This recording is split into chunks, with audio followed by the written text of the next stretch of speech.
Hi. Thank you, Mark, so much for having me here today. Um, there is probably no way that I can capture all that is the metaverse in 20 minutes. So what I'm going to hope to do is share my perspective on where we are in its evolution and why, if you haven't already started to explore your place in it, you really should. So a little bit about a background about me, where I'm coming from. I'm a classically trained theatrical storyteller who picked up computer science and developing interactive immersive worlds about 20 years ago. And my career since then has spanned classical storytelling, directing, actually a documentary called The Standbys, which is a New York Times Critics Pick, as well as technical innovation, working with Intel Capital companies, Google VR, multiple startups. Also applying that in large-scale industry and media, working with Walt Disney Imagineering and Refinery 29, which is part of Vice Media in their experiential department. I've also kept a very well-balanced academic investigation with working with the NYU Future Realities Lab, the Yale Blended Realities Lab, and currently investigating some things with Carnegie Mellon's Entertainment Technology Center. And all this has come together for me in a book that I wrote called The End of Storytelling, which is a lot about how you have to think differently in order to create differently. So that's a little bit about me, but how about this metaverse, right? What is it? What even is this? It's such a massive concept. Meta itself means beyond. It's an extension and an integration of the physical and virtual universes. It really converges those two realities. But before it was that reality, it was just an idea that came from a science fiction writer. And when most people think of the metaverse, they probably think of something like this, right? Ready Player One. And historically, we have crafted these new realities, these new potential technologies in our own ideas of what we think the world should evolve to be. And maybe this is now crafting layers of interactive, responsive, generative content, but truly, over 100 years ago, our beyond the physical world was quite different than it is today. And it's great that we're here at CVH because the film is one of the best examples of that. And I know you probably all know this reference, right? Widely held as like the first public viewing of a moving picture. The lore of this train pulling into a station was that people went screaming from the room when they saw a moving image. Why did this happen? Right? Why did people run screaming from the room? It broke their idea of what was real. It defied their understanding of what could happen in the natural world. And this happens in technology all the time. And there's an evolution, right? So at first, there's this kind of moral chaos. The trains themselves, actually, when they first started moving at high speeds, they told women not to ride them because their uteruses might fly out, right? So when we don't understand something, our tendency is to have this kind of moral panic and revert back to what we already know. You see that also in film when the early films were called literally moving pictures or photo plays, right? We're repurposing our knowledge of the world as we know it. But then people began to experiment and play. Editors cut the films. They put them together to create symbolism. And a society evolves with it. We start to incorporate these rituals and it becomes integrated into our daily lives. Now we going to the movie, going to the theater, it's not something that we consider to be the great beyond. In fact, moving images are probably the opposite of what they were in this picture, right? Now they're no longer shocking. They're kind of expected, if not addictive to some level. So when we're talking about the metaverse, in terms of the full interactive, immersive potential of the metaverse, you are here, right?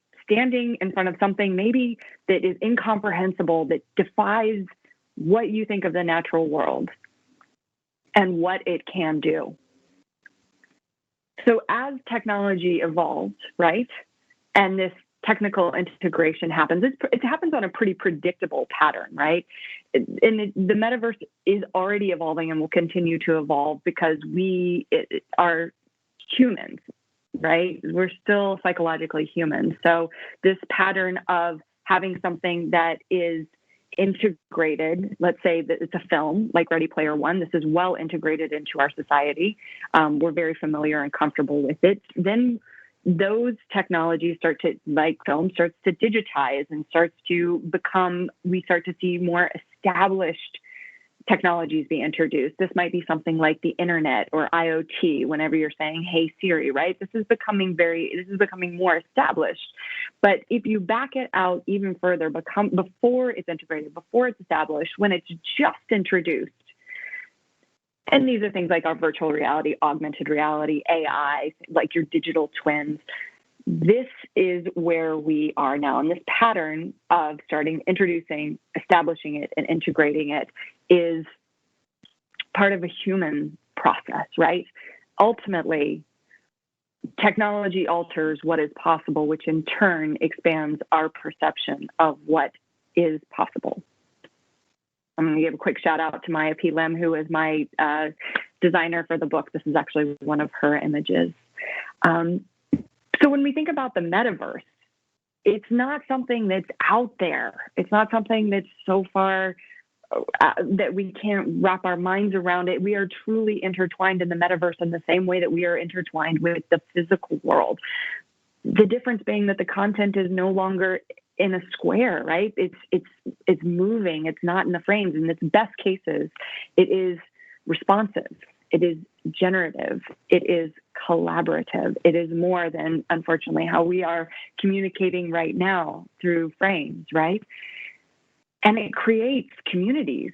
These communities can be as real as I don't know if you all have seen this newly released MetaHumans from Epic Games, where it's generating such incredibly real facial avatars,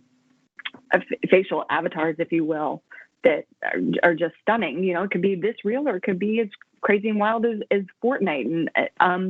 But it creates communities and places for us to gather. It creates experiences. If you're familiar with this weekend concert experience that happened on TikTok that had over 2 million viewers, this is concerts at a whole nother level. It also creates value, right? Here's Beeple's NFT, which sold for $69 million. And the projection is that this metaverse and everything, the content and the value that it's going to create is in the trillions, right? We don't know exactly where this is going to go, but none of these are part of our current physical reality.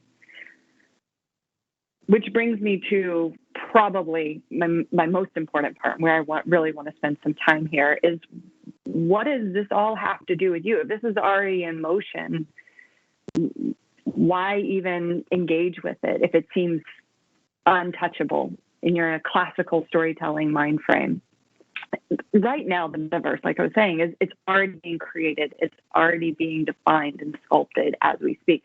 The metaverse is going to become what we build it to be. And more than a creative medium, the metaverse really stands to alter everything from how we allocate and monetize modern resources. And New York City might be in the background here, so hopefully you can still hear me. But companies know this, right? That's why they are spending incredible amounts of money and resources to explore the metaverse. And it's only been accelerated since the pandemic, right? The trick is, though, they're doing what the evolution was that I was just talking to you about was doing, right? They're building what they already know, right? They're hiring people the same circle of people, which are the technical engineers. They are developing things that they have already read, which were created by maybe artists and writers. They're building what they already know. Now, we have a huge new potential here, right? And ultimately, new tools mean new methods are possible, and maybe we don't have to fall back on what was and what was broken. And these new tools give us the chance to decentralize information and how information is stored and shared. It is increasingly becoming more democratized. More people are being able to access it. It's not being held behind the gates of of highly profitable companies. And the tools themselves give us the chance to really defy and redefine our physical world. Those are the tools we have now. But 13,000 years ago, our tools looked quite different, right? This is cave paintings in Argentina. And even here, this is the beginning of recorded history. We are creating an existence beyond ourselves, right? And I think that artists have always been able to see the beyond, whether it's working with pigments in a cave or evolving those into masterpieces, from Monet's light paintings to Maya Angelou's poetry. Powerful stories and experiences that change our perspective and perception of our world and our place in it originates with the artist. Even the word metaverse, right? What I hear so often is people say, but I don't code. You don't need to code, right? You just need to surround yourself and maybe, dare I say, immerse yourself in these new tools, these new communities, these new way of thinking. Bring that perception that you have of crafting narrative, of communicating and reaching to people, and make it something that the metaverse is founded on. Because truthfully, the technologists need your vision. They need your insights. They need your interpretations to build the systems, the interactions, the experiences that are truly the world that we want to live in.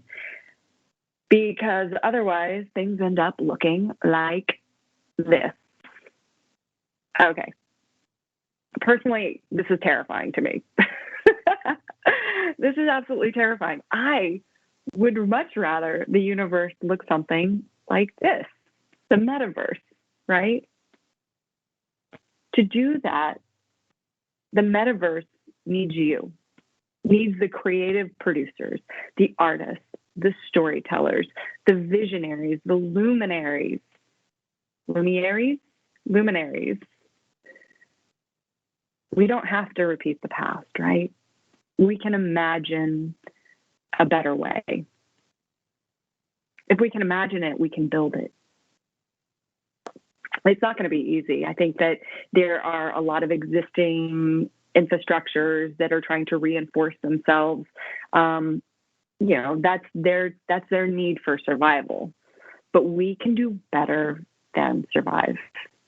I truly believe this. We can do better than imitate the past. This is our chance. This is really your chance to create your vision of the world that we want to live in. A protopia that you deserve, that humanity deserves. Because ultimately, if it's our imaginations that are the foundation of the creations, the metaverse is you. How you choose or choose not to interact with these extended realities is going to affect what is built, is going to affect how it is built. So what can you do? You can own it. You can design it. You can build it.